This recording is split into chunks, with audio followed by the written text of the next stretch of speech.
Hello, everybody, and welcome to Planet SkyFF, the world where everything revolves around £50,000. My name's Serge. And my name is James. Meh.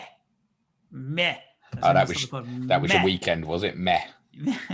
Yeah, we're going into, obviously, I don't even know what match week it is, but give or take, we're in the home stretch of 9 or 10 weeks left to go, and we have had some partial fixtures for April released so far.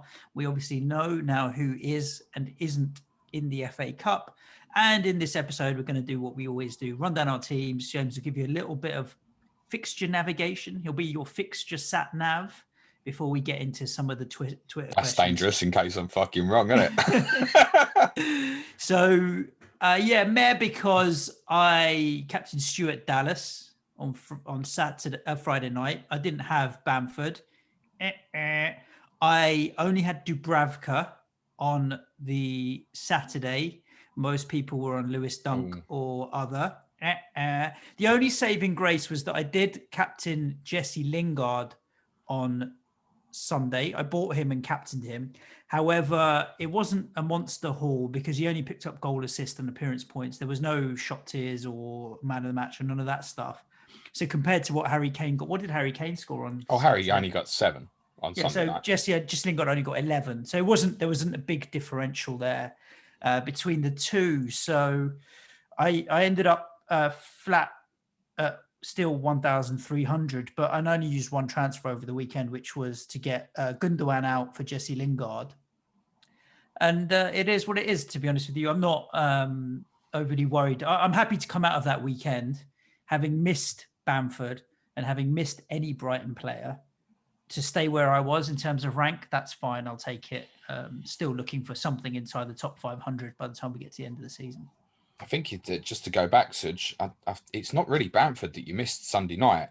It's I know Bamford obviously got the 12 points or so, and Rafinha only got 8, but Bamford's ownership now is down to below 20% in the top 1,000, whereas Rafinha's up to 57.5%.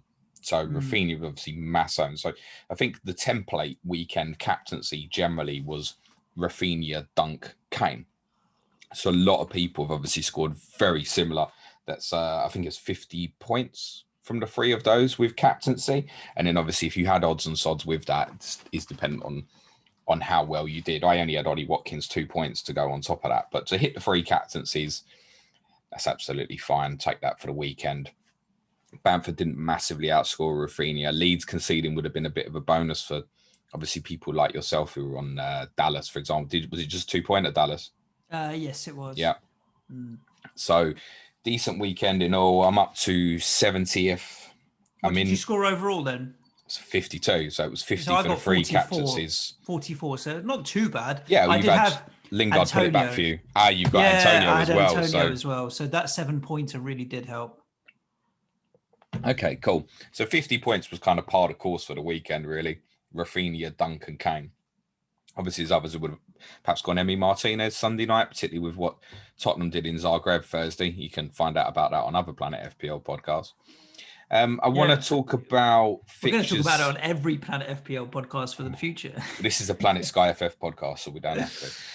I want to talk about the fixtures a little bit. Obviously, last week we went over game week 30 and 31, which we knew of at time of recording last Wednesday. Now, because of the FA Cup results, there are certain things we can now understand about game week 32 and game week 33. So currently as it stands, you'll see there's 4 games that have been postponed on the weekend of match day 32, the weekend of Saturday, April the 17th. Those are Aston Villa versus Manchester City, Chelsea versus Brighton, Leicester versus West Brom, and Southampton versus Crystal Palace. Obviously the 4 fixtures that involve the 4 FA Cup semi-finalists. Bar Southampton and Crystal Palace, the other 3 are 99% certain going to be in the midweek following. So they're still going to be in the same week between the Friday and the Thursday. What it means is that week you could need coverage for as many of 7 of the fixtures from match week 32 for captaincy. That is a small possibility that will need 7 captaincy coverages for the whole week. It is possible. Southampton, Crystal Palace, we can't be sure that will go into that midweek yet. The reason for that is Southampton still have to play Tottenham as well, the rearranged fixture from match week 29. And it could be, although as we discussed on our Monday podcast, unlikely, it could be that they decide that Southampton should travel to Tottenham rather than play Crystal Palace at home.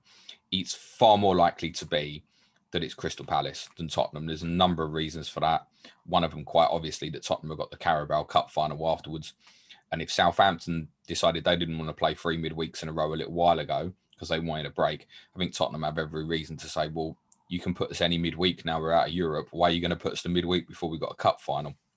Right. So I think it's most likely that during that week from Friday the 16th to Thursday the 22nd, all 10 teams will play once. That's the most likely. And as I said, you could need coverage for as many as 7 captaincy days. On the Friday, there are 3 possibilities now that could be on Friday the 16th of April. That's not to say there definitely will be one, but there is one of 3 possibilities.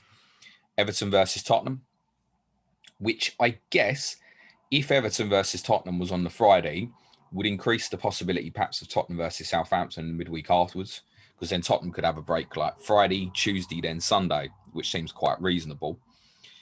Newcastle versus West Ham is another possibility. And the other one is Wolves versus Sheffield United.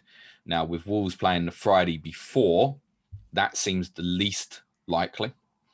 Therefore, it's probably, if there's going to be one, Everton versus Tottenham or Newcastle versus West Ham.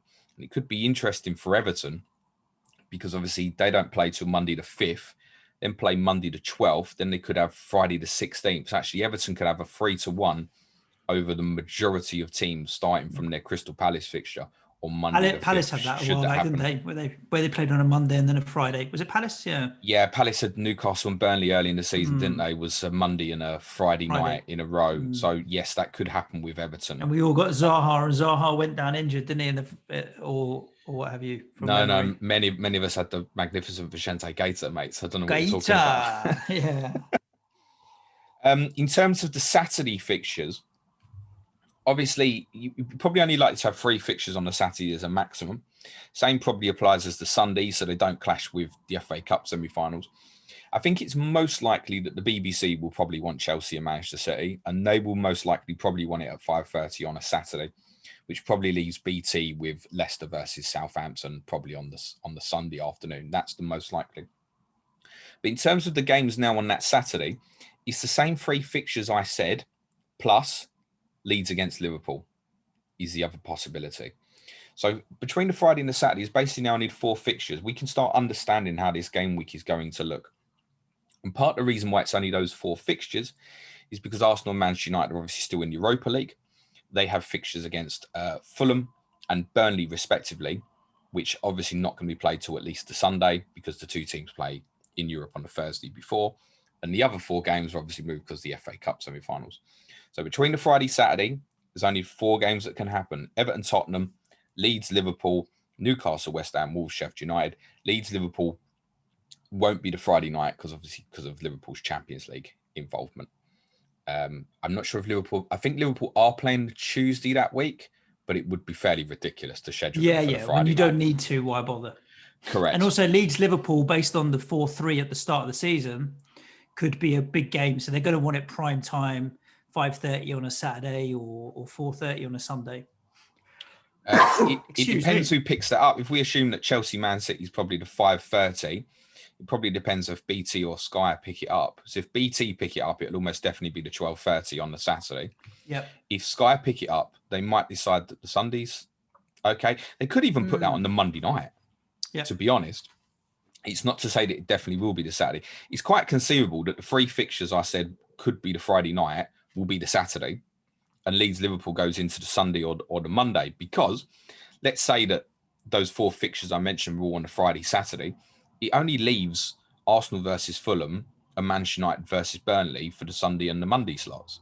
So there's no guarantee that Leeds Liverpool will be started the game week. It's actually more likely to be probably on the Sunday or the Monday, I would say. Yeah. The thing is, they're not going to clash a Premier League game with the FA Cup semis, are they? They have done in the past. Right, okay. I thought they might try and avoid and stagger them. The reason why that is so the cup semi-finals are probably going to be 5:30 on the Saturday and 4 o'clock on the Sunday, probably. Right. Okay. Now, in the pot, it's obviously that Those are prime time slots, you know. Sky's 4 o'clock is their big slot, right? They're probably pretty pissed off they've had to put Aston Villa and Fulham in that slot now on April the 4th, because that's been reversed because Arsenal-Liverpool is now 8 o'clock on Saturday the 3rd, again, because of Champions League involvement. In fact, yeah, so that means Liverpool's second leg of Champions League is a Wednesday, so Leeds-Liverpool can't be a Friday night in any case. Probably makes it unlikely to be the Saturday as well, even. I forgot my point now. Liverpool fucking threw me off track. So we were just talking about timings and where the fixtures could go on those days. So I think, Sky could well go head-to-head with, particularly if it's Leicester Southampton on BT. If Sky put Manchester United against Burnley in that slot, they're going to think, well, yeah, we can go up against that. And they'll still get a bigger chunk of the viewers because it's Manchester United. So, yeah, they could go head-to-head. Okay. In terms of the midweek fixtures, if working on the basis that I think Chelsea City will probably be on the Saturday, that obviously increases the likelihood of Aston Villa versus Manchester City or Chelsea's fixture at home to Brighton being on the Tuesday night, because obviously Leicester, West Brom, and if we assume it's Southampton, Crystal Palace, obviously wouldn't be to at least the Wednesday. So if that's the way it works, what we have to consider is we're probably more likely to need the single game day coverage from Leicester or Southampton. Consider as well that in match week 33, as it stands, Southampton blank. So they're the most likely one to get shoved into the Thursday, I would say. Crystal Palace's fixture the weekend afterwards is actually Leicester away. So I could quite conceivably see Leicester and West Brom being on a Wednesday, Palace and Southampton at St Mary's being on a Thursday, and then that would book kind of Leicester against Crystal Palace on the Sunday or the Monday in match week 33. Match week 33 is a little bit harder to understand at the moment. There are 4 possibilities that could go on to Friday the 23rd. Those are Arsenal against Everton, Leeds against Manchester United, Liverpool against Newcastle, and Wolves again against Burnley. The Monday night on the 26th, it's a little bit similar. It's also 4 fixtures that could go there at the moment. Slight differences. So it's Villa West Brom is a possibility. Leicester Crystal Palace, as I said. Sheffield United against Brighton. Wolves against Burnley. They're ugly, mate. Villa against West Brom. Leicester against Crystal Palace. Sheffield United against Brighton. Wolves against Burnley are possibilities for Monday the 26th. They're really ugly fixtures. And the reason we kind of know those possibilities now in terms of, say, all the way up to Monday 26th is the assumption that they will announce the April TV fixtures, I think, in the next 7 days. So the rest of the month. They've got the information now to lay it out in plan. But obviously, they can't put anybody who's in Europe really on Monday the 26th. That would be a little bit daft as it stands. And that's why you've got those 8 teams that could go there. Obviously, Tottenham and Manchester City also meet in the League Cup final that weekend. So they won't play that particular weekend. But there are a lot of, looking at that, there are some single game days that could come up that are ugly. You could have another 2 for Wolves potentially. Imagine if Sheffield United's the Friday and then Burnley's the Monday after Fulham's the Friday. It's what I spoke about last week about I went Patricio against Liverpool. Like Martinez to Patricio, it just looks so obvious because of the fixtures that Wolves have got. And obviously what Villa walk into as well is shit. I don't have any coverage from Wolves at the moment, and I may make the move from Dubravka to Patricio on Monday the 5th, even though I've got captaincy coverage for that day because I'm more likely to captain Jesse Lingard or Antonio than Patricio. But that's the entry point, and then it gives me the coverage further forward. And I'm happy to have Patricio for Fulham, Sheffield United, Burnley, West Brom, Brighton as the next 5 after that. So I'll be looking at getting onto Patricio on Monday the 5th anyway, regardless of whether I've got the captaincy coverage, and that helps. But there are still a few tricky single game days coming up that I think people won't have coverage for, that we'll need to look at transfers for sure. But the good thing is, like you mentioned, you think 7 days will have the answer in terms of the fixtures. And I would be very surprised if the next Premier League set of fixtures have started and we don't know the TV layout for at least the first choice selections, i.e. Saturday 12:30, if there's going to be a Friday night game, those kind of things, I'd be surprised if we haven't got at least that by the time Chelsea kick off against West Brom on April the 3rd, which is the Saturday 12:30 kick off. Just another note to bear in mind, obviously Villa-Everton, that kind of hanging fixture, it looks now like it won't happen till the last available midweek, which is currently game week 37, in between the penultimate and the final game days. But depending on if we can get fans back in the ground, that might be brought forward 7 days. And it's the most likely spot for Tottenham and Southampton as well. Although Southampton beat Leicester in the FA Cup semi-final, Tottenham and Southampton is likely to be earlier, probably either Wednesday the 28th of April or Wednesday the 5th of May as the most likely dates for that. But they're unlikely to be soon. There is a small possibility Tottenham and Southampton could be Wednesday the 7th of April, the immediate midweek after we return. But I think it's unlikely. Okay. The good news is that we obviously have another podcast next week, so there's no worry. If we do get the fixtures, we'll go into a little bit of detail and clarify it all then, as well as a little bit more around who our captaincy plans are. There's no point in making that decision just yet. You never know what might happen. We've got a special guest on the pod next Wednesday as well. Oh, do we know? Yeah, you do know. I told you. Do we? Who's coming on the podcast, James? That's some sort of an impression that's not going to go down well, mate. It's a great one. The wonderful and brilliant Andrew Ferguson from Fantasy Football Fergie, Hub's going to join us next Wednesday. Looking forward to it, actually. He's a good laugh, Fergie, so it's going to be a good show, getting him involved. Is he got a higher rank than you, James? Just out of interest? Not having a thing or anything? Okay, fine. I don't know. It was like when we got Luke on, schooling us. But I think Andrew's much more experienced with the game, so he'll still school us. I'm sure Paul McNulty and Dan Cox have got better ranks than me as well. I know Fergie hasn't at the moment.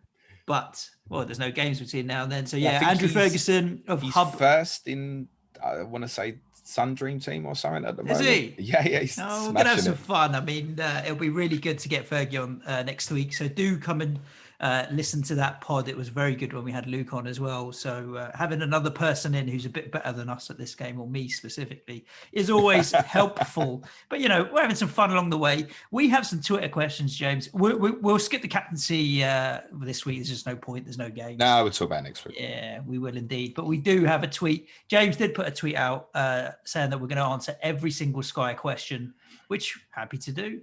Why not? Let's do it. Let's start at the top. Excuse me while I clear my throat. Right, Ian Parrott is up at the top, and he says, imagine Sky Fantasy Football brainstorm ready for next season. They select 3 goals. A, get more players involved. B, keep managers engaged for longer. Or C, make game improvements based on SkyFF feedback. Are these achievable simultaneously? And what advice would both of you give? Wow. Okay, this is a really good question, but one that I need a bit of time to think about. The answer is no, they'll balls it up. The easiest way that they'll get people involved is if they mention it on TV. Advert on Sky Sports. Imagine that, because now commentators are talking about fantasy football all the time. Imagine if on Sky they could just talk about Sky points and Sky stuff. They'd have a massive involvement. I think taking the cash. Do you think it's okay to have the game open to the entire world, but only have UK and Ireland registered accounts eligible for the cash prize? No. Because you've got to go on Sky Bet, haven't you? So I can't see how that can work, Suj. Okay. So they don't have it open to the world because of gambling rules, right? I'm assuming. You've got to have an account with Sky Bet, right? At the end of the day, you open the account. If you don't open the account with Sky Bet, you're not getting onto Sky Fantasy. And at that point, you've given them their email address. You're exploiting yourself to their offers and whatnot. So if they want to email you, which, to be fair, they don't. Yeah. They don't. And that's another point. Maybe you're as well. unsubscribed, to be honest. That's another point. I get emails all the time about Super 6. and which is for those who don't know, Predict it's 6 that games, yeah. you predict the correct score for 6 games on a Saturday or in the midweek, and I still forget to do that. I'll do that in a sec. Whatever. I don't often get emails about Sky Fantasy. Maybe other people do. It can let me know. But the easiest way for them to market it is TV. What was the next 2 points? Keep managers engaged for longer. That's a difficult one. It is. I mean, because they've already tried with the third team come in the second half post overhaul. So you've got another thing to think about. I couldn't even manage my second team, so I didn't even bother with the third team. I was surprised because the cup was so early this year. I thought they were going to have a second cup competition from February onwards. So, I mean, that would have been one idea, have a cup competition. I know that the more traditional Sky players who played longest don't really want change to the formats. I accept that. One suggestion would maybe to change the overhaul dates, but I think for a lot of players to just go, oh yeah, I'll overhaul in game week 2 and I'll overhaul again in game week 4. But I think that would be one way to spice up the game, is just to not have fixed overhaul dates is a possibility. So people could choose, maybe you'd have to use the first one by Christmas or something like that. Yeah. And the last point, Suj, was? The last point was how to make the game better. Any improvements in Sky? Just the reliability of the service. So to know that when people score the right points, they get the right points. That's more important than any other changes or nonsense like that. Yeah, I think, Ian, you've got to consider as well, like Rome wasn't built in a day. So they're already, the growth in numbers in the last 2 seasons is already exponentially really, really big. So if they had the same percentage growth next season, the season after, they're going to be getting up to the higher number of players. The thing is as well, I think it's already going in the right direction. A lot of the experienced players won't want to admit this, but they don't want new players. Yeah, of course. The more new players, the harder the prize is to win. And 100%. In the coming years, it is every single year, it is going to get harder to win this game. Correct. Agreed. Gary is my cap playing. How are we doing, Gary? Up in Manchester, loving Manchester United life at the moment, Europa League semis and all that. Given there's likely to be a lot of captaincy days still left, what's more important, covering every captain or picking the players you want long term? Again, there's another part to that, isn't there? Because that's surely dependent on how many transfers you have left. Me sitting there with 15, or no, not 15, 12 now. I can make a couple of moves that are luxuries to just give me captaincy coverage on a few days. But if you're down to 4s and 5s, you're trying to play a game that lasts as long as possible, isn't it? It depends how it falls as well, right? So let's just say Southampton Crystal Palace did end up on Thursday the 22nd. I mean, you can skip it, can't you? Let's be honest. But for those of us who've got Vestergaard, when you've got Burnley and West Brom beforehand, possibly a small chance of the Tottenham fixture going in there as well, he's staying, isn't he? Yeah. They've got decent fixtures. He could have a single game day. And that's the sort of thing that's going to make you think, if that happens, and Southampton are playing at West Brom on Monday the 12th, so yeah, there'll be 10 days between their 2 fixtures, but everybody else is only going to play once in between, and you're potentially looking then at a captaincy of, say, a Vestergaard or Danny Ings if he's back fit versus West Brom and Crystal Palace. It suddenly becomes really tempting when you put it like that. If you want to go one earlier, they've got Burnley at home when Tottenham and Manchester United play each other on Sunday the 4th. So if we get that sort of information, that's going to be quite important. But there are certain other ones, let's just say hypothetically at the moment, if a Newcastle played Burnley or something, I mean, is anybody that bothered? You'd literally go, right, Pope or Dubravka and fuck everybody else, basically, wouldn't you? So I think it's dependent on what those single game days are. To cover them all, and if you look at that match week 32, let's just say we do get 7 different days of football, and it is possible. The majority of people are going to cover all 7, but it might not be easy, depending on what the singles are. I mean, suddenly, let's say we land with singles of Wolves versus Sheffield United on the Friday, Arsenal versus Fulham on the Monday, Leicester West Brom on the Wednesday, and Southampton Palace on the Thursday. There will be a lot of people right now got no coverage from those 8 teams and suddenly looking at it and going, well, I need 4 captaincies that week. Well, you've got some big decisions to make if that's what it comes to, right? Yeah. So it's very dependent on what lands on those single game days. I suspect the power is still in the captaincies. You look at Lewis Dunk at the weekend. You needed it, really. Well, let's go to Rob Pick. Who do you think is the best move away from Lewis Dunk? It's probably a Chelsea player, and just suck it up and not worry about there's no gain on fixture, but you just look at it and go, right, Dunk's got United, Everton and Chelsea, while a Chelsea player's got West Brom, Palace and Brighton, and just look at it like that, almost like an FPL head, and go, well, that's a basic, simple transfer for me. The problem, of course, with Chelsea is the rotation. So you might actually be behind on fixtures. I haven't decided yet what I'm going to do with it. But to be honest, Chelsea, even just forgetting the game, is probably the way to go. There could be a case, if the fixtures work in a certain way, that you can make a chain move, and the chain move would start with Everton. Right. And you would go defensively with a Michael Keane or something similar to that, maybe even Luca Dean, and go, right, I'll have Palace, Brighton. Let's say that Tottenham game was a Friday night, and then you jump off to the next one. So it could be that, in theory, from a Sky perspective, in terms of chain moves, the best move might be Everton. Failing that, obviously, Wolves or West Ham. Wolves defensively, I wouldn't want to go. I'd go Connor Cody, but I don't think there's no passing tiers or shit like that in it. Even with the fixtures they've got, there won't be any, I shouldn't think. West Ham's a different possibility. You go to West Ham when they play Wolves. So obviously, the best transfer might be, one that I'll think about, is Dunk to Antonio. Might be what I go Dunk against Manchester United, leave that, then go to Antonio on Monday the 5th. That's what I might give some thought to.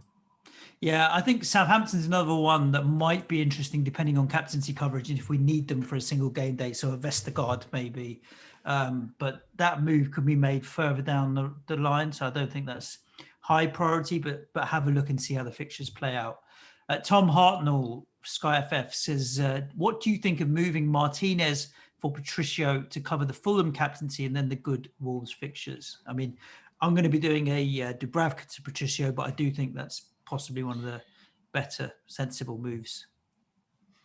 To be honest, if you look at Patricio's returns since they drew 0-0 at Chelsea, which is basically when they went back to the back five on the 27th of January, he's got 12, 2, 2, 11, 2, 12, 5, 2, 9, 4. It's nowhere near as bad as the run beforehand, which from a 7-pointer against Leicester on the 8th of November, all the way up to that Chelsea fixture, he never scored more than 2. So the returns are coming back because Wolves have changed and gone back to more what they know and do best, which is it's the back five. Whether Jimenez returns at some point and they revert back to perhaps going a back four again, I find it unlikely. I know Wolves have been very hopeful that Jimenez will play this season, but I feel like it's the last week of March now. We'd probably be hearing 3-4 weeks or something like that. I don't think he's going to play this season. So I think Wolves probably do stick with what they have. That makes him interesting. I think more the question is, Suj, is 2.7% owned in the top 1,000. What will that be after Wolves play West Ham on Monday the 5th? That's probably more the 30 question. to 40? How many people will actually buy him? Yeah, 30 to 40 maybe. I think it will be loads. But imagine as well that the Sheffield United and Burnley games land on Friday, Monday as well. You've got 4 captaincies in a row as well. And the 5th fixture afterwards is West Brom as well. Yeah. Then it's Brighton after that. It's just too good a run to ignore. Even though they've been bog average this season, they're still decent defensively. It just seems so obvious with Villa walking into like Liverpool and Man City and that as well. Yep. Get it done. Right. Next question is coming in from Owen Kinnear, FPL. Most underpriced and overpriced player so far this season? Underpriced is an extremely easy one. You could make a case for Ruben Diaz, but I don't think anybody could have quite known the impact. But in terms of from start of season, what we knew, Bruno Fernandes. Yeah, I was going to say the same. He's the 10th most expensive player in the game, but he's clearly outscored everyone. Most points. He's best part of $1 million cheaper than Kane. It's 0.6 cheaper than Aubameyang, cheaper than Werner, cheaper than Sterling, cheaper than Mane, cheaper than Aguero, and he's outscored all of them. Yeah, we talk about ways of improving the game, right? It's so difficult to make ground at the moment because you look at things like Rafinha and Dunk over 50% ownership. And come on, it's so obvious because of the captaincy days and stuff. The pricing of players will make the template easier to break. Honestly, what's Salah, the most expensive player, 12 million this year? I'd put Bruno like 13 million next year. 12 million not going to make a difference. Not going to make a... I'm still sitting here at the moment with 5.7 million in the bank and don't really know how to spend the money. I'd be spending the money for the sake of spending the money. I'd want Bruno about 13 million next year. I think it needs to be a point where he's not at 12 million. It's just an auto pick again. If he carries on at the way he is, you're not going to go without. So I'd want him priced for higher. Underpriced. Well, overpriced. That was underpriced. Oh, that was underpriced. Overpriced. You've got to give Adebayo a shout as well. He's 5.2 and he's cleaned up 110 points. So points per million or whatever. He's pretty cheap. You can make a case for people like Dallas as well. It's obviously been brilliant, 6.4. You look at Rafinha now at 6.8 and go, well, Jesus, why weren't we all on that like in late December and stuff? I'm going to give the overpriced to, and I don't think you could have predicted this at the start of the season, but I'm going to give it to Aubameyang. I think he's been garbage this season. He's £11.4 million. Forget about it. I thought he was probably the best priced player in the game in pre-season. And he's just rubbish. So he's turned out overpriced because of him, not because they priced it badly in the first place. So I'm a little bit reluctant to, because I think he was in at cheaper than his FPL price, right? Which is really, really unusual. So I think Aubameyang actually was a very fair price at the start. His price next year will be interesting if presumably he stays at Arsenal. I think you're more looking at the forwards who just are highly priced, but just don't pick up the ownership. So perhaps people like... Werner's 11.1. I mean, Aguero in hindsight, right? 11.8 million. Sadio Mane, 11.6. But then I wouldn't have said these guys were necessarily overpriced at the start, because if Aubameyang gets a run of... Aguero gets a run of games with his historical, people would still go and buy him. Bale, 10.8, you'd throw in there. I think Firmino's a bad one. 10.4 million Firmino. Martial, 10 million. But I wouldn't have said in pre-season after his spell in a restart. I would have actually said that's quite an attractive price. I think quite a few people started with Anthony Martial, actually. So, yeah, difficult one. In hindsight, it's the Liverpool players mainly, really, isn't it? But again, that wasn't because they were priced incorrectly. That's what's happened on the pitch. FPL Canal says, is Dunk worth keeping for captaincy on April the 12th? James? So on April the 12th is a Monday. Brighton host Everton and West Brom host Southampton. So right now I'm sitting there with Dunk, Calvert-Lewin and Vestergaard. I'm sitting there with no one. To be honest, Dunk would probably, as of right now, it'd probably be the third choice for me. You've got the possibility, as I said, the game against Sheffield United could land on Monday the 26th, but there were three other possibilities there. And obviously you could have two fixtures like you've got on the two Mondays that are upcoming, the 5th and 12th. We've got 6 o'clock and 8:15 games, haven't we? Further afield for Brighton, there's probably not the need for the coverage. Their final 5 fixtures are Leeds, Wolves, West Ham, Manchester City, and then they finish with Arsenal. So there's probably no need beyond if the Sheffield United game was the Monday the 26th. And as I've said, by the time Brighton play Manchester United on the 4th, there's probably no need. Of course, on the 12th, if you've got no Southampton or Everton coverage, I would hold. Yeah. Unless, like I said, it might open up the fixtures-wise where you go, that opportunity of Southampton versus West Brom and Crystal Palace, for example, is too good to refuse. But at the moment, I've got a really open mind about Lewis Dunk, because I'm also, they're much better than their league position, as we keep saying. I'm not fussed if he ends up just staying for me. It's reasonably priced as well. I think it's probably a waste because I can't see me captain him again, but it might just be that he's just better to stay there and there's other transfers that are better for me. Good. Sean Retty, James, he says, you always say you're constantly out of the running. Sean currently is 136 in the world with 14 transfers remaining. Is he still in the running? I would say yes. Has he put how many points he's got? 2760. And what rank is he? 136. So he's 136.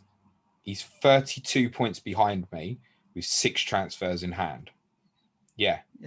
Well, let me put it like this: he's got a far better chance than me.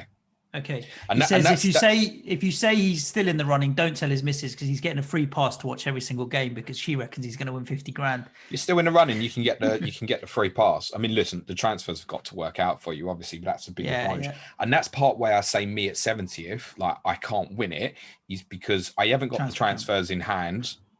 The transfer maneuvers that I'm going to need are also going to be, like, for example, I went Patricio as a big differential, thinking, this is my way into Wolves. I think everybody's now going to go there. So it's kind of eliminated it for me. So finding the differentials to try and push for first is going to be quite tough. And it's probably more a case of a hold on for a few more weeks. And if I can get towards, 80, 90 points of first in the final 4 game weeks, and I've still got 5 transfers left, I will probably do some mad shit. Like, buying fucking Hudson-Odoi and sticking the armband on him or something, just in the hope. I'm probably not that maverick, but just, you know what I mean, just in the hope of course that no one else is going to do. Go for it, and go for it. Yeah. But with 14 left, I mean, we'd say you probably want to make 10 odd points up per transfer. So therefore, in theory, you should be about 24 points ahead of me with the transfers in hand, and that's part why I know there's people behind me with the transfers in hand that should catch me, never mind me catching the people in front of me. Mikey, do you have a read on when the fixtures will be released? We did say within the next 7 days, fingers crossed. I think we'll at least get, like I said, what the TV selections are. So it might be that you get left with, say, on Saturday, the 24th of April, it might be that they've scheduled 4 games for 3 o'clock on the Saturday, and they'll get spread, but we won't know them yet. But we'll have the general picture, i.e. Friday night, Monday night, that kind of malarkey. Yeah. Mikey also says, would you hold off on transfers until a longer view is established? Well, we're getting into that 3 weeks at a time. Nobody should be making a transfer now. Yeah, exactly. Nobody should be making a transfer till Saturday the 3rd, or unless you're unavailable that morning, maybe Friday the 2nd in the evening. But no, you shouldn't even be thinking about trying. You can think about what your moves are, but nobody's making the transfer now, are they? No. Glenn says, and James, sometimes the title of the pod comes out in the pod. This one's got to be called something like Slam Dunk. What are the possible dunk replacements? I've already done Slam Dunk. All right. Slam Dunked. Dunk your biscuit. Dunk your rich tea. Who knows? Possible dunk replacements and the correct time to do it. I might just call it possible dunk replacements. Well, we've done who the replacements kind of covered it. Are. I think, ideally, probably the Monday the 5th move. So perhaps an Everton. So maybe if you've only got 2 up front, you've got the money in the spare. Calvert-Lewin could be, if you get that 3 for 1 with Everton as a chain move, as I said. Mikel Antonio, or you even come down to like Soufal, reliable as hell at 6.1-ish or so. Connor Cody, Wolves, they're the options for the immediate come off. Obviously, if you're not interested in any of that, I'd probably just still Chelsea. Chelsea, Saturday the 3rd, forget the fixture game, just go, that's better for me. The problem with that is the reliability on the starts, which at the moment, it does make Azpilicueta the safer choice, and his ownership's big, right? I think he's, I want to say about 40% owned in the top 1,000. That's going to increase, even though it's a Saturday, because you'll see the team, if he's in it, that's going to go up again. That might be the move that I make. Chelsea's one at the moment, because I'm not already on, I feel like I want to go against them. The problem is them fixtures, West Brom, Palace, Brighton, West Ham, Fulham. You could easily fucking keep four clean sheets or so in those 5 games. FPL Thomas, when do you envisage making your 40th transfer, and who will it be? I'm going to save my last transfer till the final game week, probably, because I want to wait and see who's got something to play for. Like Tottenham winning to get a Champions League spot means Harry Kane, if I don't already own him or something like that. But then the Fulham Newcastle game, Newcastle need to win to stay up. Callum Wilson suddenly becomes interesting, or someone at Fulham maybe. I think I want to wait and see who's got something to play for and then go big at the end. The benefit, of course, with the final day choice is you know all the teams. You see all the teams. So if you've got someone in there who's not playing, that's who you can remove, right? And then you just make a judgment call. Perhaps there's, do you know what I mean? The sort of thing that wouldn't be to mind, like, oh, Phil Foden has got 1% ownership. He looks like he's playing false nine for Man City, that kind of thing. But it depends what the gain is, I think, in the midweek before. So if you've got something, it's easy to say, I'd wait till the last day. But let's say we get a scenario where, because Tottenham have the extra game against Southampton, let's say just randomly, and it's unlikely, but they played Monday, Thursday, Sunday, and a 3-for-1 for the end on every other team, bar probably Villa, Everton, and Southampton is the way it would work. Then I'd steam into Tottenham, Kane, Son, Bale. I'm doing that transfer there and then because the gain's too big. So it really depends on what the layout is of that final week in the build-up. Last year, we had City at Watford, didn't we? There was the 4 games in midweek. We had City at Watford in the midweek, and we knew the team. And there was a lot of people saying, "Well, we'll wait for the team against Norwich on the final day." You've got this team now as well against Watford, so you've got this team, and you might get your player at the weekend as well. It's by it now. So it really depends what the makeup is, I think, of the teams in the final couple of game days before the final day, whether you hold it or not. Right, I'm going to move to the end questions now, work backwards so we meet in the middle, James. Tim Barry, this I think is an easy one for both of us to answer. If you could only play one fantasy football game next season, which would you choose, FPL or Sky? I would do the podcast on FPL, but I would play Sky. I'd play FPL, just because it's easier. I don't have the time for Sky, mate, really. I do. But when I look at it and I'm like, I'm not playing Sky to the best of my ability because I don't give it the time and thought. So whereas FPL is a lot easier to manage because it's much more week by week than it is longer term strategy with Sky. You know that £10,000 I promised you if I win it. Yeah. Right, well, you're not getting it this year because I'm not going to win it. Next year, it's coming down to £5,000 because you're just not putting enough effort in, mate. Okay, fair play. That's more than reasonable. You get out what you put in. Tim Barry also says, with most loading up on Chelsea defensive assets, is now the time to go for a differential pick of Havertz or Werner. Also, Abraham has had an injury setback. They're definitely differentials. Not for me. I think double defensive is the differential, but you've got to have some cojones with the rotation to do that. Werner's not going to work for me because I can't justify it. I've got Watkins against Fulham the next day and Calvert-Lewin on the Monday against Palace with possible gains to come afterwards for him. I can't justify that move to Timo Werner. One of the midfielders, possibly, like the punt one would be Pulisic, I think, because he's the one, as he showed at the end of last season, the explosiveness is in there. Just for one reason or not, we haven't seen it come out this season. The major concern with him, more than all the other Chelsea assets, is he get injured at any time. Is how it feels. But it's that sort of, that's what put me off him last year. Oh, this fellow will get injured, and he did great, right? So it's that sort of gamble that, yes, is going to be the difference maker for you. It's about the balancing that of weighing up the risk. When you take the Saturday, Chelsea West Brom on the 3rd, and it kind of factors in what your thinking is from the captaincy perspective. So you look at it and go, well, City at Leicester, and I've got no team, and they've got Champions League 3 days later. That's not great. We've got Arsenal against Liverpool. Liverpool got Champions League 3 days later. It's not great. But I know what the Leeds team's going to be against Sheffield United. And Rafinha is actually quite an easy captain, isn't he? For that. If I don't buy a Chelsea player, I'm captaining Rafinha. Right.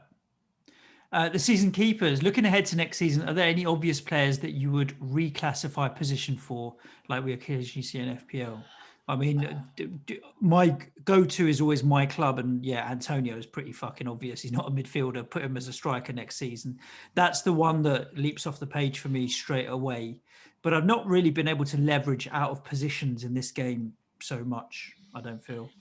The other one is Jota, who I think you bought, didn't you, Serge? I did. He's a forward.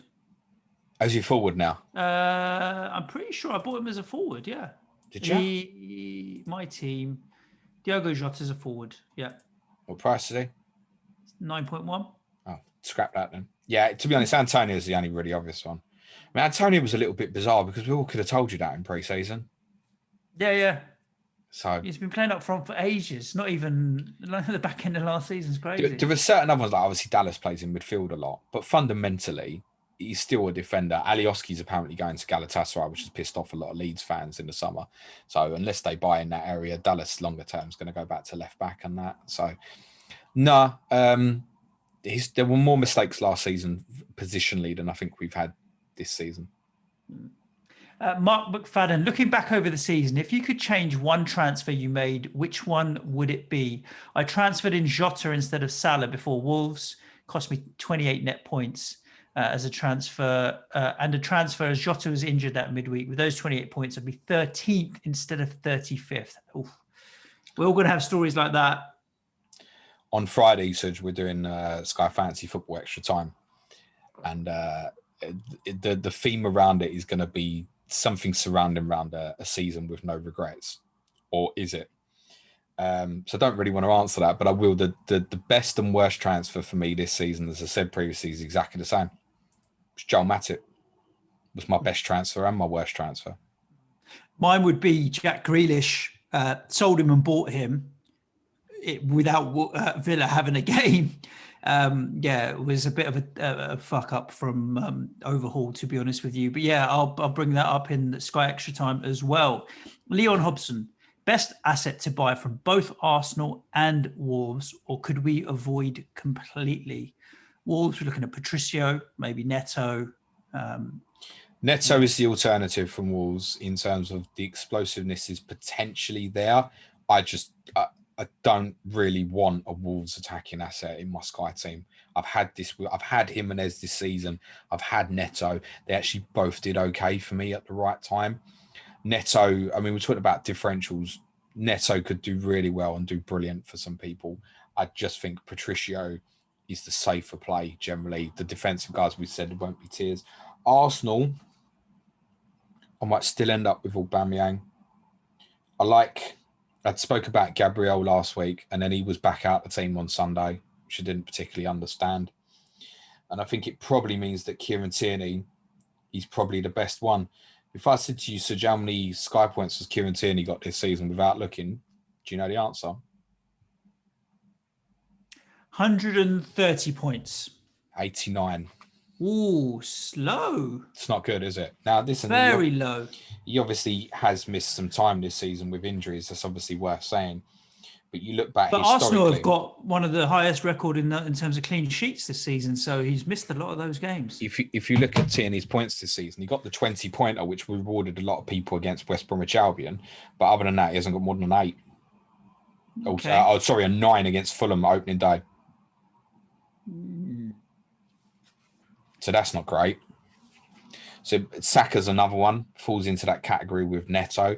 It's not really the sort of player that these players like Saka, Neto, they're great to cover a single game day. That's where you end up buying these players.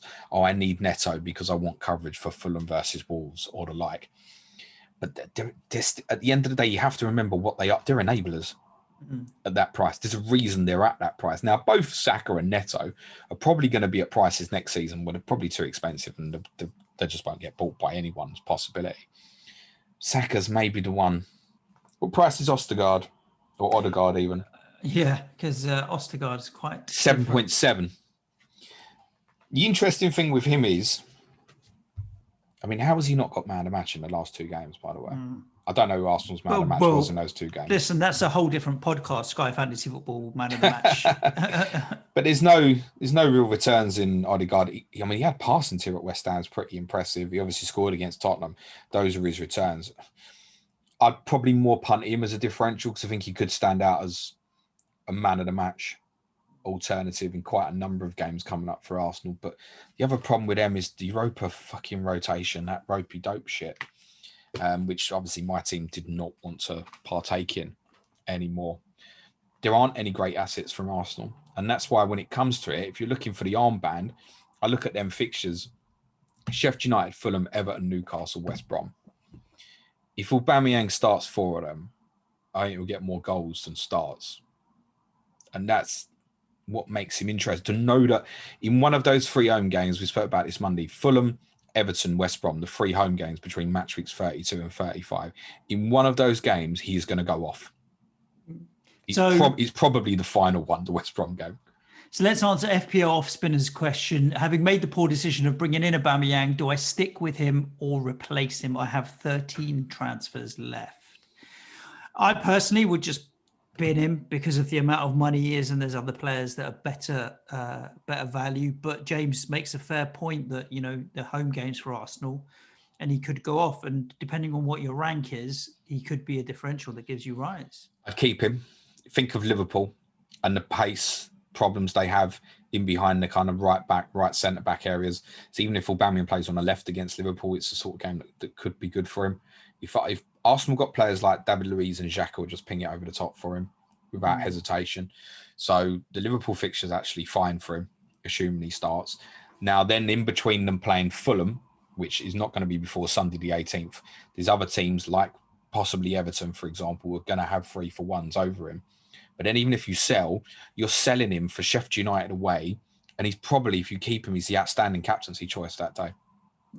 I would keep him, swing with it, captain him quite a lot, and know that there's going to be a couple of occasions where you captain him and it is going to be 0. But there will be a game where he gets you a 40-pointer or so. Nice. Phantomantle. I'm going to group his question with Dragos SkyFF. Phantomantle says, any teams that you're looking to double or triple up on for the rest of the season? And Dragos says he's got 6 transfers left. Should he double up on the Chelsea defence or keep those transfers for later? I can't condone doubling up on the Chelsea defence because of just fear of rotation, to be honest with you, for me. Unless it's Mendy plus a defender, a Rudiger or Aspi or whoever else. I can't do it. It's with 6 transfers left, you're just causing yourself a headache with rotation for Chelsea from my point of view. I might have double West Ham, though. I've got Antonio and Jesse Lingard at the moment. I'm not overly enamoured having 2, but I'm also not rushing to get away from them either necessarily. So double West Ham's right for me. City's obvious because, City are City. I'll have 3 from City between now and the end of the season for the bulk of it, I would say. That's it, really. James, anyone else for you? City's interesting just to cover off. I mean, yeah, they're the most likely one. I've got 3 of them at the moment. But there are definitely escape points and re-entry points for Manchester City as well. So obviously they play Leicester on the 3rd. You can come off and you'll get 3-1 on a lot of teams over them if you miss Man City against Leeds. The bad news of missing the Leeds game is you also get the team on Saturday the 10th because it's 12:30 kickoff. You could come off the next day. And obviously because they're playing the League Cup final against Tottenham, again, you're going to get 3-for-1s over them. And depending on when the fixture against Crystal Palace is scheduled in match week 34, which we probably won't know at the exit point when that's going to be, it could even be 4-for-1s. That you probably still want to keep one in because you're still going to want to captain one when they have the Aston Villa fixture, most likely, because you'll probably get to see the team for that as well. So that's going to be the real interesting balancing act for a lot of people, I think. And then you could argue that the Crystal Palace game, depending on when it falls, might turn out, say it's on a Sunday, like if they're at the Champions League or something, and you look at the running of Palace, Chelsea, Newcastle, Brighton, Everton, which all might have nothing to play for. Chelsea might have, well, Chelsea certainly will. I guess they won't have top 4 wrapped up. Newcastle, you wouldn't worry about them having something to play for anyway. But Palace, Brighton, Everton, nothing to play for. City in relaxed mode against those teams could do some damage. So it might even be that it could yet be that even with Champions League rotation, they could still be the one that it's steamed back into for the final 4 game weeks or so. And the last question, James, and we will have answered them all, is Chris Port, time to move away from template players like Salah, Vestergaard, DCL, and bring in informed players like Azpilicueta, Shaw, Iheanacho. Rank, number of transfers left, differentials, be aggressive, blah, blah, blah. Leicester's a really, really interesting conversation, I think, for specifically now they've reached the FA Cup semi-final when they play that West Brom fixture. Mm-hmm. The alternative to that is you go early. So say if you were going from City after Leeds and then you buy Leicester on Sunday the 11th. But I think there will be a big entry for Leicester on that midweek, whether they play the 20th, 21st, 22nd. West Brom, Crystal Palace, Southampton and Newcastle in a row. There, people will be investing in Leicester. Yeah. Certainty. Any thoughts on the others? No. I think the main ones where we see the fixture get like Salah, I'd probably keep him now. I think I've come this far with the pain. I keep going. Yeah. I want a Liverpool player for the running, but I really don't know where I'm going to go with it, especially if they're still in that Champions League. It might be that I'd even look at someone like Robertson on Trent and just look at it and go, yeah, you've been bad value this season, but if you can pull it out for me for the 6-7 game weeks that remain, I think that probably makes Robertson probably the most appealing if I was to buy one new. The entry point for me is possibly dependent what day of the week they play Leeds. So if it fell on the Monday the 19th, for example, I think that's probably the entry point rather than earlier or later. That's probably the right time. If I had Salah, I think I'd keep. That's the Twitter questions. That's all of them, James, all 19 that we had sent through to us. Nicely done. So thank you, listeners, for sending those in. Do appreciate them. Like James mentioned, Sky Fantasy Football Extra Time is one of our Patreon podcasts that we're going to be doing this week. If you want more information on that, patreon.com/Planet FPL. Probably hold on a week or so now, James, because at the start of the month and all that. Next week, Thursday. Yeah, wait till next Thursday. The podcast, it's going to be more reflective of the season, so it will still be in date for you next Thursday. And next week we'll have, as James has mentioned, Andrew Ferguson joining us from Hub, giving us his insight and having a bit of a laugh with us as well. Yeah, love Fergie, fellow Tottenham fan as well, mate. Nice. Poor bastard. Listeners, stay safe wherever you are. Look after yourselves in everything that's going on. Ciao for now. Thanks, everyone. Have a great week. Cue music, please, man. Ciao.